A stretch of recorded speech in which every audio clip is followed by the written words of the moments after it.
All right, good afternoon, everybody. Hey, it's Tuesday afternoon. It is episode 90 of Time Out Tuesday. 90 weeks I've been doing these videos, so I guess it's a little hard to believe that I've got that much to say. But luckily, I work in an environment where there's always something new to talk about, and especially as it relates to my topic today, which I titled How to Get Yourself in Trouble. And obviously that's a little bit facetious because I don't want anyone to get in trouble. But one of the things that we talk an awful lot about, especially in our self-defense courses, we had for many years we referred to it as a women's self-defense course. Now we just refer to it as a self-defense course because really there's nothing about it that's really peculiar to women. It's really an issue about giving people some basic fundamental skills on how to protect themselves. But one of the big misnomers about a self-defense course is that it's all about punching and kicking, and a lot of times these self-defense courses, I don't know really how much value they provide.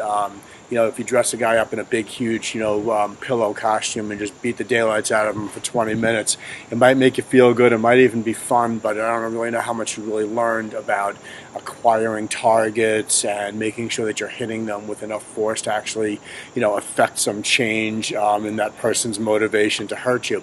But our courses also deal with a whole bunch of other things, as do all of our martial arts courses, which is about making sure that you're aware of what's going on around you. The term we use is situational awareness, of course. But, there was a story, I think it was today, and then I forget where I saw it, or maybe Sensei Terry told me about it. But a woman in Brooklyn apparently was kind of walking innocently down the street. Someone came up completely out of nowhere, totally unprovoked, possibly playing what they refer to as the knockout game, but came up and hit her with such force that she wound up, I believe, breaking her jaw, getting knocked out, and I don't really know what was happening right before that event, but one of the things that we talk an awful lot about is making sure that you know what's happening all around you all the time. And there's, some pretty key elements to doing that I kind of wanted to share with you in this video. It's part of what we go over in our women's self-defense class and our self-defense classes and in our karate classes. But it's something that, people really seem to forget about. I think it's because they just don't think anything's going to really happen to them. So the first thing that I want to stress, and I have to admit I'm as guilty of this at times as anybody, but I really try very hard to catch myself and change my behavior whenever possible. You got to stop walking around with your cell phone in your hands, looking down at it, reading your text, reading your Facebook when you're walking around. When you're doing that, you've completely insulated yourself from what's going on around you. Your focus is on what your friends are eating for lunch or what you just ate for lunch and how you're going to express it to somebody. But when you don't know what's happening around you, you're subjecting yourself to a possible attack, or maybe even just some unfortunate event, getting hit by something moving, a truck, a car, whatever. So I think that you really want to try to catch yourself when you're staring at your phone and walking, stick it in your pocket, get to the place where you need to be, and then take a look at your phone. Or if you really feel it's necessary, move yourself off to the side where you can see all around you, where no one can kind of sneak up behind you, or nothing can sneak up behind you. Do your business, put your phone away, move on. The second thing that's also sort of related is earbuds. This is actually one of the things that I think is most concerning, and there are these two really good videos that I show people or talk about in our classes and in our courses, where there's video from street cameras taken of an event, or two events, two separate events in this case. One is on a bus and one is just on a street, where somebody is wearing their earbuds and you actually see someone run right up behind them, hit them really hard on the side of the neck, probably right on their carotid artery, on their vasonerves, and just knock them right out to the floor out of nowhere. It was a totally unprovoked attack and they never even saw it coming. The other event is a little bit of a longer story that happened on a bus, but again, it had to do with the entire bus being filled with people wearing headphones and not knowing what was going on around them. This insulation of yourself, this creation of an environment where you're in a bubble and you don't know what's going on, is incredibly dangerous.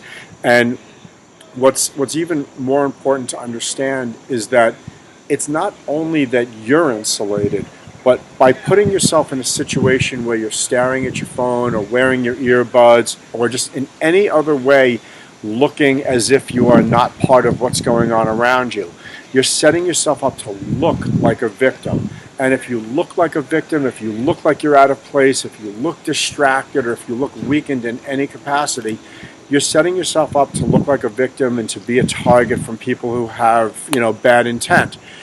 On the other hand, if you get those earbuds out of your ear, if you keep your head on a swivel, looking around all over the place, listening, looking, using all of your senses to try to protect yourself, you've got a really good chance of avoiding being in a bad situation in the first place.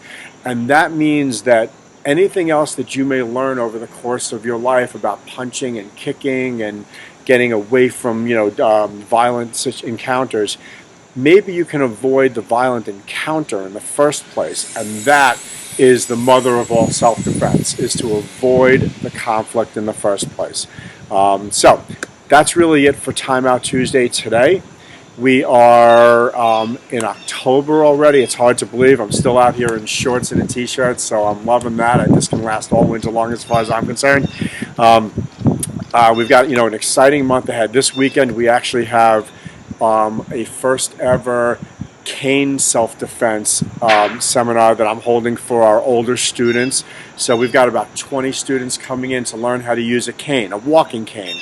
It's something that you might see people who have injuries or maybe as they get a little older and have balancing issues walking around with. There's a whole martial art around using that as a self-defense tool, and I'm going to be teaching that to some of our teen students this weekend. And perhaps I'm thinking about rolling that out to older students as well, including those that actually are working with canes, so that perhaps they would know how to defend themselves. Because quite frankly, if you are in fact walking around with a cane, you do look like you're in a compromised position. You do look like you're weakened already, which means it could possibly put you into a situation where you look like a victim.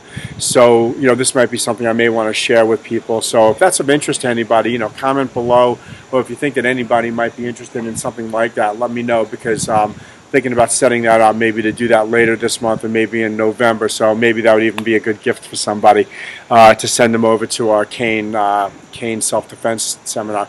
And then October is an exciting month for us. We have our regular belt testing coming up, so I'm always excited about that. Everybody gets to level up a little bit. And most exciting of all, possibly, is that towards the end of this month, we have 7 black belt candidates testing for their either first black belt or in some cases second or third degree black belts. That's always a very exciting time for us. It's it's a rare event for people to make their way all the way up to black belt. We're very excited about that. So in any case, I hope everyone has a fantastic October, and I wish everybody peace.